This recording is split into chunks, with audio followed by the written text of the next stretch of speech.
you, Fred? I was trying to get a hold of you. Park your hat and grab a chair. Huh? I just got your message, Jack. What's it all about? I got this story to do. But you might be the person that could help me most. Well, listen to one of these letters to the editor.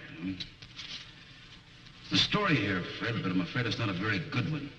I'm not at all sure it's the kind of story our readers would like. Listen to this.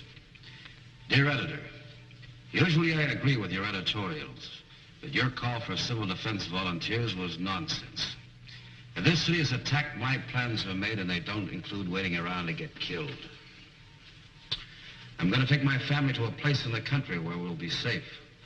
I think I'm as patriotic as the next guy, but I'd be pretty dumb to remain in this city when those bombs start falling. Name doesn't matter. Take to the Hills, huh? Another member of the Take to the Hills fraternity. Seems to be quite a few of them. Yes, I'm afraid there are. And the worst of it is that most of them are intelligent people. Good citizens, if you like. But they've made up their minds without thinking. They're letting fear push them. It's pushing them into something pretty close to treason. Thank God most people don't feel that way. But enough of them do to make it a serious problem. You know, there's really nothing to be gained by turning tail and running after an enemy attack. First of all, the highways would be about the most dangerous place you could be. And second, mass evacuation of cities just doesn't work. We've lost the war. If only we could help these letters. We must make them realize there must be no taking to the hills. Their own experiences could help them realize it. For instance, it's easy to imagine what would happen if most of the people in town took to the highways all at once. All you have to do is look at some of our Sunday traffic jams.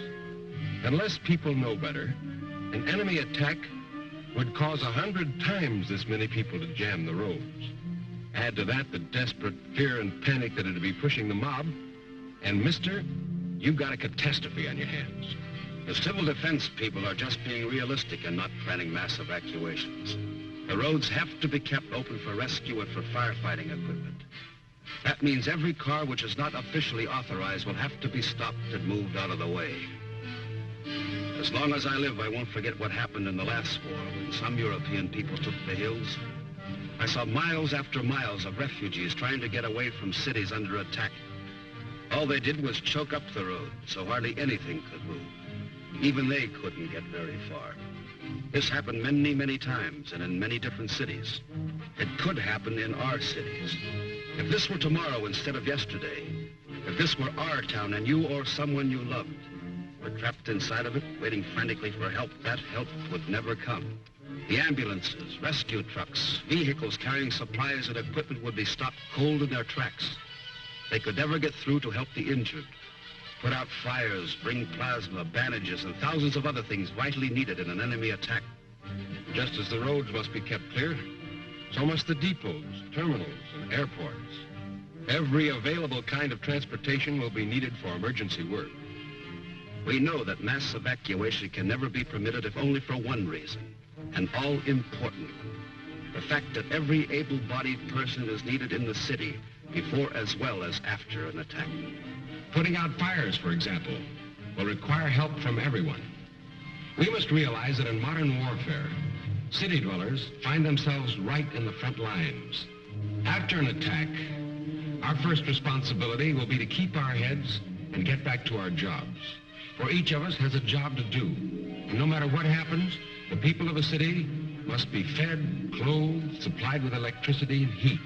The city must be kept alive, and it will take everything the city has to do it. You know, Fred, actually staying in the city to help after the atomic attack is not nearly as dangerous as a lot of people think. The danger of, well, lingering radiation is not really very serious. After an atomic airburst, the danger of radiation and falling debris is over within a minute and a half. Over and above that, we know from the experience of London, Berlin, and other European cities that people didn't even want to leave their city. Most of those who did leave soon began trickling back into town. Of course, a few people should be evacuated. Small children, the aged, infirm, so on. These people should be moved voluntarily by their families, not during an attack, of course. But the able-bodied person must stay and help. Modern warfare has no respect at all for civilians. Like it or not, each of us has his share of fighting to do, his share of danger to face. Running away from that duty would be desertion, pure and simple. In the Army, it would mean court-martial.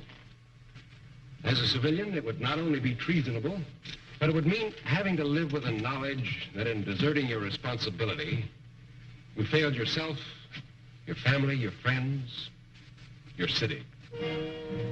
Deserting our cities would be handing the enemy a victory far greater and less costly to them than they could ever achieve through bomb damage alone. Their very idea in attacking our cities would be to destroy our will to fight. The enemy knows that a city deserted by its people is a city robbed of its power to resist, of its power to produce. The enemy knows, as we do, that in an American city of today, each of us depends on all the others. That directly or indirectly, each of our jobs depends on all the jobs of the others.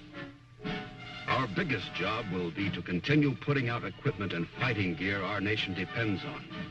To desert would be to throw away our most feared weapon, America's power to produce. There's no getting away from it. When the time comes, each one of us must stay in our cities and fight. I wish there was some other way, but there isn't. Yes, there are some pretty grim prospects ahead of us. The hell of an enemy attack can come smashing out of the sky at any time. And every last one of us will have to be ready to face what happens then. There'll be plenty of suffering, plenty of misery, broken homes, death. Dangers that used to belong only to soldiers, but we've got to be able to take it and come back fighting. Everything we hope for, everything we believe in, everything America has fought for will depend on us and what we do. You know, a lot of people behind the Iron Curtain are wondering whether we can take it if we're attacked. They're carefully measuring our courage, our capacity to fight, our capacity for sacrifice. They think they have the answers. Well, you and I and every American has to examine their minds and hearts and come up with a few answers of their own. The question is, have Americans got the guts? Have you got the guts?